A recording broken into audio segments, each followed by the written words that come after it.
Hi guys, welcome to this class on Microsoft Excel. This class is going to be a power packed class where if you are someone who loves data, this particular course is going to be a holy grail. Why you should learn Microsoft Excel?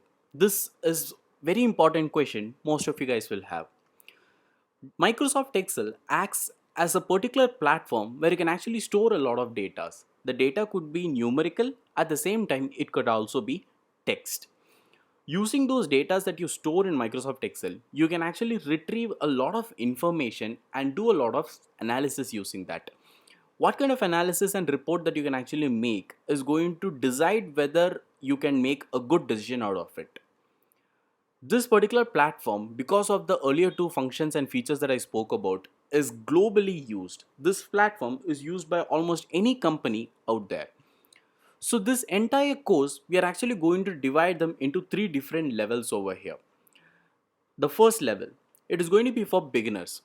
If you are someone who doesn't know anything about Microsoft Excel, then I would recommend you to start this course from the beginner level, where we will start with understanding the interface of Microsoft Excel. At the same time, we'll also talk about some basic functions and formulas over here.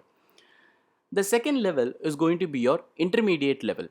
In the intermediate level, we will be talking about some advanced formulas like VLOOKUP, if cases, and other conditional formatting and all those cases that you actually see. That is going to be covered in your second level. In the final level, the advanced or pro module, you are actually going to learn about some advanced modules. This advanced module, we are going to talk about some sensitive formulas like goal seek, sensitive analysis. These kind of different modules is what is actually going to be covered in your advanced module. So what are you waiting for? Let's get on with this class.